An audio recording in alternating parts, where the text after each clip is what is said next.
अस्सलाम वालेकुम स्टूडेंट्स। आज हम जिस टॉपिक के बारे में डिस्कस करने जा रहे हैं वो है एंडोजीनस डोरमेंसी। लास्ट टाइम हम डोरमेंसी के बारे में और एक्सोजीनस डोरमेंसी के बारे में डिस्कस कर चुके हैं। तो आज हम जो हमारा नेक्स्ट जो पोर्शन है इसका डोरमेंसी का वो है एंडोजीनस डोरमेंसी। तो सबसे पहले हम देखेंगे कि एंडोजीनस डोरमेंसी है क्या चीज़ और इसकी फिर टाइप्स क्या हैं, और साथ में ये भी देखेंगे कि जो कंडीशन जो इफ़ेक्ट होती हैं इसकी डोरमेंसी की वो कौन कौन सी हैं, सीड की कौन कौन सी कंडीशन हैं जो इफ़ेक्ट्स हो सकती हैं। तो सबसे पहले हम देखेंगे व्हाट इज़ एंडोजीनस डोरमेंसी।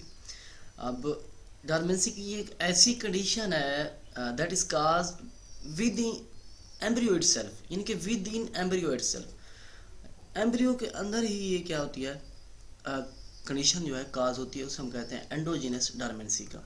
और इसे 3 कैटेगरीज में क्या किया गया है, डिवाइड किया गया। फिजियोलॉजिकल डोरमेंसी, मॉर्फोलॉजिकल डोरमेंसी और कंबाइंड डोरमेंसी।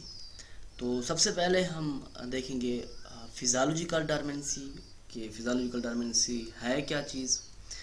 फिजियोलॉजिकल डोरमेंसी जो है दैट प्रिवेंट सीड जर्मिनेशन या embryo growth until chemical changes के दरमियान वकू पजीर न हो, तब तक ये क्या करता है, एम्ब्रियो ग्रोथ और सीड जर्मिनेशन को क्या करता है, इनहिबिट करता है, प्रिवेंट करता है, रोक देता है।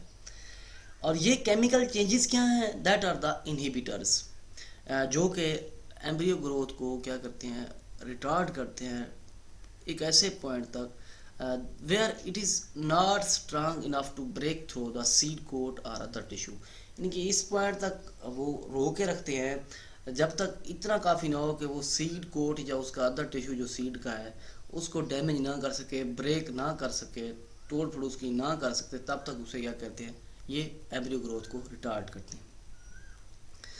फिजियोलॉजिकल डोरमेंसी जो है कैसे पता चलता है, दैट इज़ इंडिकेटेड, फर्स्ट एक तरीका ये है, indicated when increase in germination rates occur, कि जर्मिनेशन रेट इंक्रीज हो जाए after the application of gibberellic acid.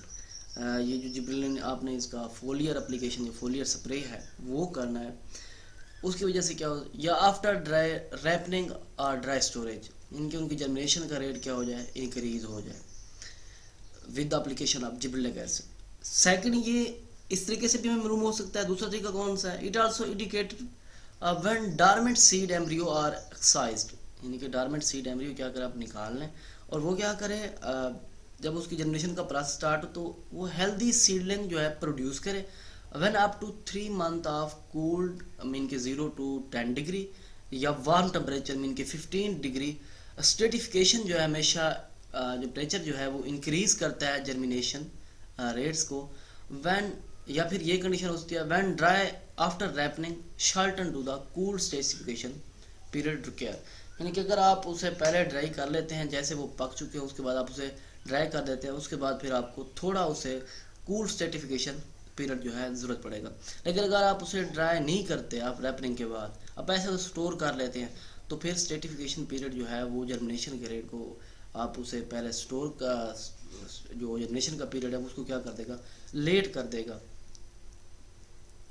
Second, physiological dormancy को ब्रेकअप कैसे आ सकती है, तोड़ फोड़ उसकी कैसे कर सकते हैं, फिजियोलॉजिकल डोरमेंसी को ख़त्म कैसे कर सकते हैं, ये मैकेनिज्म है। फिजियोलॉजिकल डोरमेंसी जो है that is broken when inhibiting chemicals are broken down, ये जो केमिकल जो एम्ब्रियो ग्रोथ को रोक रहे थे उनको क्या कर देना, स्टॉप कर देना, ब्रोकन डाउन कर देना, and no longer produce by the seed, यानी कि सीड में वो या फिर प्रोड्यूस ना हो या फिर उनकी तोड़ फोड़ कर देना।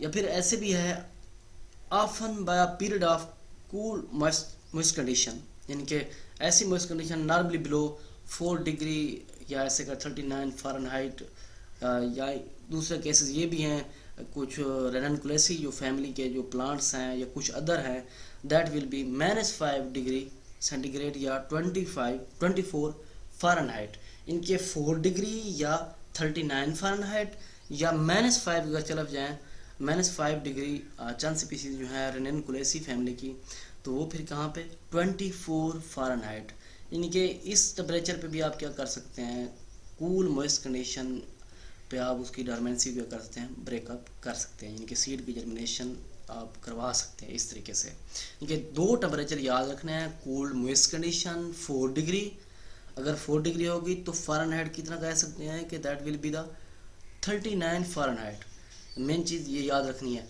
या फिर in case of many species in Ranunculaceae family और कुछ अदर प्लांट्स की स्पीशीज़ जो हैं, अगर -5 डिग्री है तो 24 फ़ारेनहाइट उसकी डिग्री। ये इसकी क्या है, फिजियोलॉजिकल डॉर्मेंसी को ब्रेकअप करने की कंडीशन। सबसे पहले हमने फिजियोलॉजिकल डॉर्मेंसी देखा कि है क्या, इनहिबिट किसकी वजह से हुई है, केमिकल चेंजेस। केमिकल चेंजेस का क्या नाम दिया हमने, इनहिबिटर, जो कि एम्ब्रियो ग्रोथ को रोक रहे हैं उस पॉइंट तक जब तक उसका सीड कोट या टिश्यू डैमेज ना हो सके। इंडिकेट कैसे करते हैं, जर्मिनेशन रेट इंक्रीज हो जाए by the application of gibberellic acid.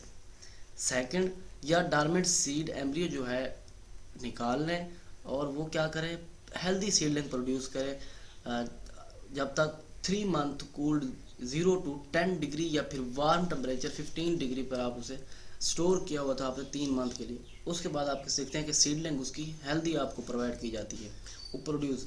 दूसरी बात ये कि अगर आप जब सीड पक जाते हैं आप उसे ड्राई करते हैं तो उसके लिए आपको कूल स्टेसिफिकेशन पीरियड, जल्दी जर्मिनेशन स्टार्ट होगी, बजाय इसके कि अगर आप उसे स्टोर नहीं या ड्राई नहीं करते, ऐसे स्टोर कर देते हैं तो जर्मिनेशन का पीरियड जो है वो लेट हो जाएगा। अब फिजियोलॉजिकल डॉर्मेंसी को जो कंडीशन जो है इफ़ेक्ट करती हैं सीड्स में, वो कौन कौन सी हैं। सबसे पहले क्या है, ड्राइंग।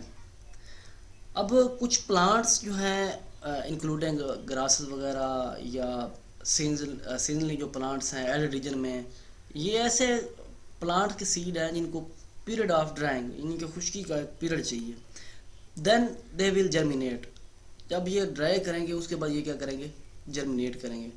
अगर आप ऐसे करते हैं द सीड को ऐसे रिलीज कर देते हैं और but have low moisture contents before germination can begin, इनके ऐसे सीड्स हैं जब इनको आप सोइंग का प्रोसेस स्टार्ट करते हैं तो इनको पहले आपने क्या करना है, लोअर मॉइस्चर कंटेंट्स देने हैं। हाँ, अगर ये है कि अगर seed higher moisture contents after dispersal, यानी कि जब आप सोइंग करते हैं डिस्पर्स करते हैं, अगर मॉइस्चर कंटेंट्स ज़्यादा होंगे तो जर्मिनेशन क्या हो जाएगी, इनकी डिले हो सकती है, कितनी मंथ या फिर इवन ईयर तक भी क्या है। तो ये क्या है, इसका ड्राइंग का पीरियड है। सेकंड कौन सा है, फोटो डॉर्मेंसी की जो कंडीशन है। फोटो नाम से जाहिर है कि light sensitivity that effect germination of seed. अब ये लाइट सेंसिटिव सीड्स हैं। अब ये 2 तरह के फोटोब्लास्टिक सीड, मीन के इनको डार्कनेस पीरियड भी ज़रूरत है और लाइट पीरियड भी ज़रूरत है जर्मिनेशन के लिए। अब वो डिपेंड करता है कि इनको लाइट ज़्यादा ज़रूरत है या डार्कनेस का पीरियड ज़्यादा ज़रूरत है। In species with in thin seed coat light में भी एबल, जिनका थिन सीड कोट होगा तो लाइट जो है आसानी से पेनिट्रेट कर जाएगी डॉर्मेंट एम्ब्रियो में। या ऐसे कहना है कि प्रेजेंस ऑफ लाइट या absence of light may trigger the germination process inhibiting germination in some seed buried too deeply या other in not buried in the soil. इनके कुछ ऐसे भी हैं जो लाइट पीरियड जो है वो या तो थोड़ी सी प्रेजेंस ऑफ लाइट मीन के थोड़ी बहुत लाइट, या absence टोटली बिल्कुल लाइट ना हो, वो क्या करती है, अगर सीड को ज़रूरत है, अगर आप लाइट नहीं प्रोवाइड कर रहे हैं तो जर्मिनेशन प्रोसेस क्या हो जाएगा, स्टॉप होगा। Inhibiting germination in some seed, ये भी हो सकता है कि जर्मिनेशन का प्रोसेस ऐसे सीड में भी जब तक लाइट पेनिट्रेट, कुछ ऐसे सीड होते हैं जो हम सोइंग करते हैं उनके ऊपर मट्टी ज़्यादा आ जाती है, तो अगर लाइट पेनिट्रेट नहीं करती तो वो उसकी वजह से उनकी जर्मिनेशन भी डिले हो सकती है। या फिर कुछ ऐसे सीड्स हैं सेल के ऊपर पड़े हुए होते हैं तो लाइट उनको ज़्यादा ज़रूरत नहीं पड़ती, तो लाइट टेम्परेचर की वजह से वो सीड जो है वो भी ग्रोथ स्टार्ट नहीं करते, जर्मिनेशन अपनी स्टार्ट नहीं करते। ये क्या है, फोटो डॉर्मेंसी। थर्ड वन आ जाते हैं, जो थर्ड इसका फैक्टर है वो है थर्मोडॉर्मेंसी। ये क्या है, सेंसिटिव टू हीट और कोल्ड, यानी कि या तो टेम्परेचर या फिर बिल्कुल लोअर टेम्परेचर, इनके ठंडक फील करना, कूल टेम्परेचर। अब कुछ ऐसे सीड हैं इंक्लूडिंग कुक्कलबार या एमरैंथ, ये जर्मिनेट करते हैं जस्ट हायर टेम्परेचर में, इनके 30 डिग्री या 86 फ़ारेनहाइट पे। कुछ ऐसे प्लांट्स भी हैं, ये तो ये हो गए, इनके अलावा कुछ ऐसे प्लांट्स भी हैं जिनके सीड जर्मिनेट करते हैं early in the mid summer, और वो भी क्या है, having thermodormancy and germinate only when the cell temperature is warm. और कुछ ऐसे भी हैं, कुछ मिड समर में जर्मिनेट कर जाते हैं, कुछ प्लांट स्पीशीज ऐसी हैं उनके सीड जो है वो जर्मिनेट तब भी करते हैं जब टेम्परेचर क्या हो, वार्म हो, यानी कि हायर टेम्परेचर ना हो बिल्कुल, बस थोड़ा बहुत मोतजिल टेम्परेचर उसमें भी क्या कर जाते हैं, ग्रो कर जाते हैं, यानी कि जिस हमने मिड समर कहा। और कुछ हमने कहा ऐसे कि हायर टेम्परेचर में इनके 30 डिग्री या फिर 86 फ़ारेनहाइट। अब ये नीचे आपके सामने मिड समर या फिर germinate only when soil temperature is warm. फिर आ जाती है सेकंड टाइप एंडोजिनस डॉर्मेंसी की, जिसे हम कहते हैं मॉर्फोलॉजिकल डॉर्मेंसी।